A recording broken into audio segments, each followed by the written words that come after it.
River Raid was released for the Atari 2600 by Activision in 1982. It's a top-down shooter. You fly a plane over a river blasting enemy planes, ships, and helicopters, as well as bridges that get in your way. You have unlimited ammo, but a limited amount of fuel, which you can replenish by flying into these fuel tanks. But be careful while shooting, cause you can wipe out the fuel tanks too. It's an autoscroller, sort of, as you can accelerate and decelerate to the point where you're hardly moving at all.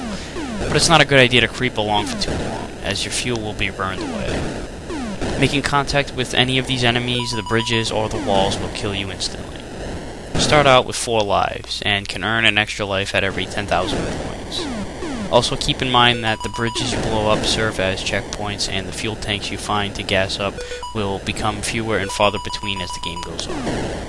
There aren't any special weapons or invincibility or anything like that, although you can toggle whether your missiles are in a fixed position upon firing or if you can steer them along with your direction. I always prefer a fixed shot. The missile steering is awkward. The game may not have any special items or weapons, but it more than makes up for it with addicting fast-paced gameplay and smooth controls. Plus the fuel feature adds a strategic element by forcing you to decide when to fill up and when to hold back on firing so you don't blast the tanks away, etc.